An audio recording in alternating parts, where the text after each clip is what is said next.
আরো একটা সিরিজ, আরো একটা হার, বাট এই হারটা বেশ বেশ কঠিন ভাবেই লেগেছে আমাদের মনের মধ্যে একদম। সেটা হচ্ছে হোয়াইট ওয়াশ। ইয়েস, একদম হোয়াইট ওয়াশ পাকিস্তানের বিপক্ষে। সো আবার চলে আসলাম with what the pitch, all sport ABP এবং সাজ্জাদ উদাস। আমরা একদম উদাস ভাবে এসে দাঁড়িয়ে গেছি আবার, কারণ আমরা আবারও বাংলাদেশ বেতারে ছিলাম কমেন্ট্রি বক্সে, এবং আবারও বাংলাদেশের জয়ের ঘোষণাটা দিতে পারিনি আপনাদেরকে। সো ইয়েস, সেই জয়ের ঘোষণাটা পাকিস্তানের পক্ষে এসেছে, 7 উইকেটের বিশাল একটা জয়। এবং আই গেস এই জয়টা আমাদের বলে না যে কেউ চপেটাঘাত করলে যেরকম লাগে সেরকম ভাবে লেগেছে, রাইট? এরকম আমি একটা পার্টিকুলারলি আজকের ম্যাচটা নিয়ে যদি বলি, আজকের ম্যাচটাতে আমি খুব একটা কষ্ট পাচ্ছি না, কারণ আজকের ম্যাচে বাংলাদেশ কম্পারেটিভলি বেটার ক্রিকেট খেলেছে। মানে among the 6 games Bangladesh played, ইউএইর 3টা ম্যাচ, পাকিস্তানের 3টা ম্যাচের কথা যদি বলি, আজকে বাংলাদেশ বেস্ট ক্রিকেট খেলেছে। তবে আজকে Mohammad Haris was out of the world. মানে ও আসলে আইপিএল লেভেলের ব্যাটিংটা করছে। আইপিএল কে আমরা বলতেছি এই ধরনের উইকেটে, আমরা যদি বলি যে ওই ব্যাটিং কিভাবে করতে হয়, তাহলে আইপিএলটা তো একটা রেফারেন্স পয়েন্ট। তো সেই জায়গা থেকে আসলে মোহাম্মদ হারিস ওইভাবেই আসলে ব্যাট করেছে আজকে। বাংলাদেশের বোলাররা খুব বাজে বোলিং করেছে সেটা বলবো না, মোহাম্মদ হারিস ওয়াজ টু গুড। আহমেদ বিন পারভেজ সেম। আপনি একমত যে মোহাম্মদ হারিস আই গেস মানে একদম কম্পিউটার গেমের মতো ব্যাটিং করছে আজকে? না, আমার কাছে মনে হয় যে ব্যাটিংটা তো ইনসেন ছিলই। যা ভার্বস বা যা হচ্ছে প্রশংসা আহ, সাজ্জাদ দিল মোহাম্মদ হারিসের জন্য, অ্যাবসলিউটলি জাস্টিফাইড, সেটাতে কোনো সন্দেহ নাই। বাট আমার কাছে যেটা পার্সোনালি মনে হচ্ছে যে বাংলাদেশ এই ম্যাচটার আগেও কিছু প্ল্যান করেছে ডেফিনেটলি। মানে কোন ব্যাটারের বিরুদ্ধে কিভাবে বল করতে হবে, কিছু পরিকল্পনা তাদের ছিল। বাট এই রূপে মোহাম্মদ হারিসকে দেখার কোনো পাস রেফারেন্স তাদের নাই। সো এই মোহাম্মদ হারিসকে আসলে ফেস করার মতো যে পরিকল্পনা, সেটা তারা করতে পারে নাই। বাট এক, বিপিএল তো ছিল। না, বিপিএল ছিল, বিপিএলেও এই লেভেলে ব্যাটিংটা আসলে হারিস করতে পারে না। অনেক এক্স্যাক্টলি, সময় এক্স্যাক্টলি। জিশানের সাথে যখন সে স্টার্ট করেছে, Zeeshan had a more explosive start than him. আমরা দুর্বার রাজশাহীর ম্যাচগুলো দেখেই বলছিলাম। সো মোহাম্মদ হারিস যে এই লেভেলে ব্যাট করতে পারেন, আই থিঙ্ক হাসান নওয়াজ বা সাইম আইয়ুব তারাও হয়তো একটু অবাকই হয়েছেন আজকে যে হারিস কি খেলছে এটা। পিচ খুব ভালো, কোনো সমস্যা নাই। বাউন্ডারি সাইজ ছোট, সেটাতেও সমস্যা নাই। বাট হারিস একটা ফ্ললেস ব্যাটিং ইনিংস দিয়ে আজকে যেই অবধারিত জয়টা ছিল সেটাকে আরেকটু সহজ করে দিয়েছে। আমরা ব্যাপারটাকে হয়তো একটু কঠিন করতে পারতাম, যে কারণে সাজ্জাদও বেশ মনে হচ্ছে যে খুব একটা ডিসঅ্যাপয়েন্টেড না। আমিও আসলে মানে এত বেশি আমরা নেগেটিভিটি নিয়ে কথা বলতে থাকি, বা বাংলাদেশের ফ্লস গুলা কি, ভুলগুলা কি, সেগুলো নিয়ে এত বেশি কাটাছেড়া করতে থাকি। আজকে আমি সিদ্ধান্তই নিয়েছি এই ভিডিওতে শুধু পজিটিভস গুলো নিয়ে কথা বলবো। আমার চোখে কিছু পজিটিভস ছিল, সেটাই আমি আসলে বলতে চাই, এর বেশি কিছু বলবো না। ফার্স্ট পজিটিভটা আমার কাছে লেগেছে পারভেজ ইমনের রানে ফেরাটা। অন্তত তার পজিটিভ ইন্টেন্টটা সে হারায় নাই আগের দুটা ম্যাচে বাজে পারফর্ম করার পরও। হুম, হুম। He came back with a good knock century partnership বাংলাদেশের ওপেনিং উইকেট স্ট্যান্ডে, যেটা ফিফথ বারের মতো হয়েছে এতগুলো টি20 ম্যাচ খেলার পর। সো এটা একটা পজিটিভ যে ইমন তানজিদে হয়তো আমরা একটা long term opening partnership white ball ক্রিকেটে পাচ্ছি। এক্সপেক্ট করতে হ্যাঁ, পারি, সেই রাইট। সলিউশনটা আমরা পাচ্ছি। এরপর যদি বোলিং এ যাই, মেহেদী হাসান মিরাজ আমাকে সারপ্রাইজই করেছে এক প্রকার। সে যখন সেকেন্ড পার্টে বোলিং করতে আসছিল, আমরা কিন্তু কমিউনিটিতে ছিলাম, আমি প্রথমে বলছিলাম এটা শামীম পাটোয়ারি, পরে দেখলাম না এটা মেহেদী মিরাজ, কারণ সে তার বোলিং অ্যাকশনই পুরোপুরি পরিবর্তন করেছে। সো সে চেষ্টাটা করছে, সে চেষ্টার সিমিং লাইক প্রতিফলনটাও আমরা সিকান্দার রাজা দেখেছি। বা সুনীল নারায়ণ, হ্যাঁ, আমরা বলছিলাম কিছু কিন্তু, একটা রাইট। করার চেষ্টা করছে, হাতটা বোলিং আর্মটা লুকিয়ে বল করতে আসা, কিংবা তার বোলিং এর ধরনটাও। He was our best bowler today, যেটা সারপ্রাইজ। আমরা অনেকে হয়তো ভাবি না যে মিরাজ এরকম একটা উইকেটে বাংলাদেশের বেস্ট বোলার হবে কোনো একটা টি20 গেমে। যাই হোক, টকিং অ্যাবাউট পজিটিভস, এই দুইটার বেশি খুব একটা বেশি কিছু পাই নাই।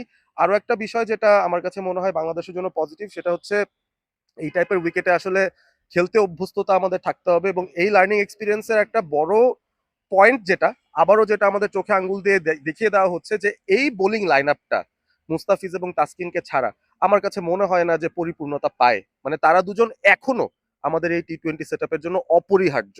আই থিঙ্ক অনেকটা লিডারশিপ রোলে আমরা যেটা বলছিলাম যে এই বোলারদের ছাড়া মানে তাসকিন, মোস্তাফিজ, ওই যে আমরা এক্সপেরিয়েন্সটা সবসময় ল্যাক করি। এবং আপনি আজকে খালেদ আহমেদের ডেবু করেছেন, তার কাছ থেকে আপনি ডেফিনেটলি একটা ম্যাজিক্যাল স্পেল এক্সপেক্ট করতে পারেন না, তারপর আবার এই উইকেটে। না, সো হাসান মাহমুদ লাস্টের দিকে কিন্তু ট্রাই করেছেন সেই স্লোয়ার দিয়ে মুস্তাফিজের টাইপের বোলিং করার, বাট ওই যে না, বললাম। আমি এখানে একটু ডিসঅ্যাগ্রি করব। এক্সপেক্ট করতে পারি না এই কথাটার সাথে আমি ডিসঅ্যাগ্রি করব। কারণ হচ্ছে যে Khaled Ahmed is not a new bowler. Khaled হুম, আহমেদ হুম। অনেক বছর ধরে বাংলাদেশ দলে খেলছেন, এবং আমরা যদি ডোমেস্টিকের কথাও যদি বলি, he is one of the senior players এই মুহূর্তে। হ্যাঁ, আজকে তার টি20 ডেবিউ ডেবু, হয়েছে, হ্যাঁ, রাইট। কিন্তু ফর সামওয়ান যে বিপিএল এ এত বছর ধরে খেলছেন, এবারের বিপিএল এ সেকেন্ড হাইস্ট উইকেট টেকার ছিলেন। সো তার কাছ থেকে খুব ভালো মানে অনেক ম্যাজিক্যাল কিছু এক্সপেক্ট করব না, এই কথাটার সাথে আমি একমত না।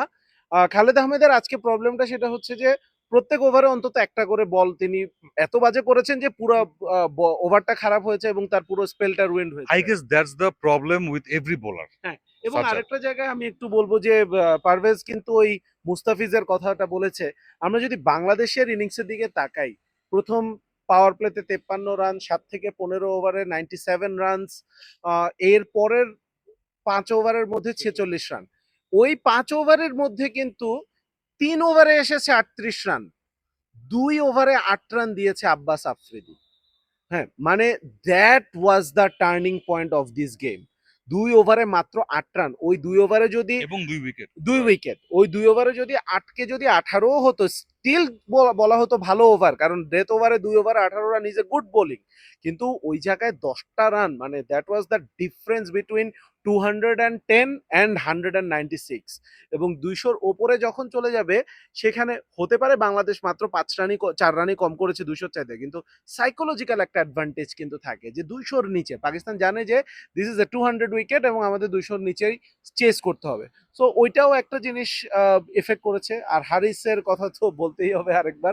আমি আরেকটা জিনিস একটু অ্যাড করব, পারভেজ আজকে যেমন অনেক পজিটিভস এর কথা বলেছে, আমিও আসলে নেগেটিভ গুলো খুব একটা বলবো না, কিন্তু আমি কিছু অপূর্ণতার কথা বলবো।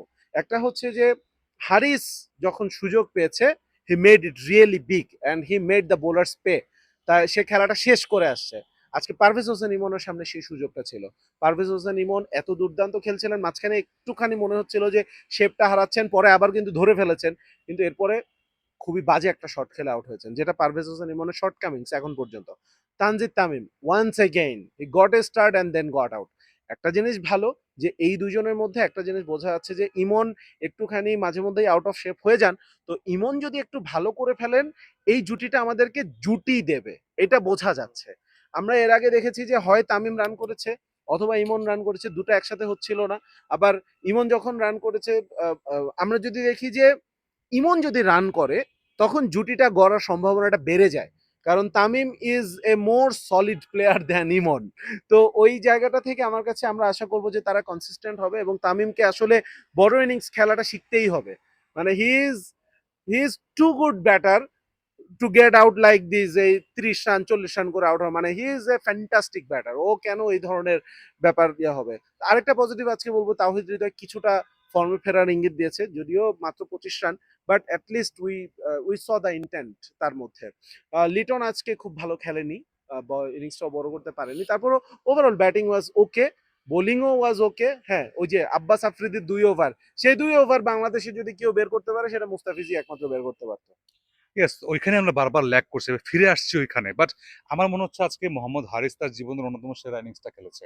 বিকজ 100 এর চেয়ে বড় বিষয় হচ্ছে ওই যে আমরা বলছিলাম না যে লার্নিং। সো এই লার্নিংটা আই গেস কিভাবে একটা ইনিংস বিল্ড করতে হয়। আমরা সবসময় বলি যে ইদার একটা দুরন্ত সূচনা করতে হয় কিংবা ফিনিশ করতে হয়, বাট এই যে ইনিংসটা বিল্ড আপ করা, এইখানেই বোধহয় আমাদের ব্যাটারদের ল্যাকিংস আরো বেশি চোখে পড়ে। অবশ্যই তাই। এবং যেহেতু আক্ষেপের কথা বলছি, কিছু আশার কথাও শোনাতে চাই আসলে। আমাদের ইন্ডিভিজুয়াল যে চ্যানেলস থেকে আমরা ভিডিও কন্টেন্ট করি, আশা করি আপনারা সেগুলো খুব পছন্দ করেন। হোয়াট দ্য পিচ নতুন করে এসে আমাদের ভাত মারার চেষ্টা করছে। হ্যাঁ, but we will try to stay positive. এবং কন্টেন্ট ক্রিয়েটরদের বেস্ট স্ট্রেংথ হচ্ছে তারা যদি একসাথে থাকে। সো আমরা একসঙ্গেই থাকার চেষ্টা সবাই মিলে করছি। যদি ভাত খাই, তাই না? ঈদের আগে আমি জানি না এটাই আমাদের শেষ কন্টেন্ট হতে পারে। এরপর তো ঈদের রাইট। ছুটি, সবাই যাবে সেই ভেকেশনে। আর আমাদের যারা ফ্যান্সরা আছে, আমাদের যারা ফলোয়ার্সরা আছে, যারা আমাদের কন্টেন্ট ফলো করেন, সবাইকেই অগ্রিম ঈদের শুভেচ্ছা জানাই। এই হতাশা আমরা সরিয়ে ফেলতে চাই। কোথাও যাবেন না, বিকজ হ্যাঁ। Sri Lanka series coming yes, up. Yes, yes, Definitely. Sri Lanka series test, আছে। ওয়ানডে, টি-20 সব একসাথে। আজকে এক্সপেকটেশন। আজকে পুরো ভিডিওটা আমি মশা তাড়াতে আর কান চুলকাতে চুলকাতে ওই চলে যে যাচ্ছে। ইউটিলিটি ক্রিকেট খেলতে হয়, যে মশা সেটাই। তাড়াইতে হয়, কন্টেন্টও হ্যাঁ। বানাইতে হয়, এরকম আর কি। যে মশা তাড়াতে পারে সে কন্টেন্টও মানে বানাতে এমনি পারে। মশার মধ্যে আছি, তার উপরে কালো পরে আছি, তার উপরে আমার ব্লাড ওকে, ওকে, গ্রুপ ইয়েস। হচ্ছে এমন ব্লাড গ্রুপ যেটা আসলে মশা বা পোকা এগুলাকে অ্যাট্রাক্ট করে। আচ্ছা, যাই হোক, আমরা আপনাদের কোন কোন পারফরমেন্স অ্যাট্রাক্ট করেছে আজকের খেলায় লিস্ট সেটা আমাদেরকে কমেন্টসে জানাবেন। আমরা মশার কামড় থেকে তাড়াতাড়ি বাসায় যাই ফেরত। বাট আপনারা অবশ্যই কোথাও ফেরত যাবেন না, স্টিক থাকবেন 3 জনের চ্যানেলেই একসাথে। হোয়াট দ্য পিচ, সাজ্জাদ উদাস এবং আহমেদ বিন পারভেজের অল স্পোর্ট এবিপির সাথে। বাংলাদেশ আজকে হোয়াইট ওয়াশ হয়েছে, কালকে হোয়াইট ওয়াশ করবে, এই আত্মবিশ্বাসে ফেরত আসবো ডেফিনেটলি। আপাতত বিদায় নিচ্ছি, tata bye bye, good night.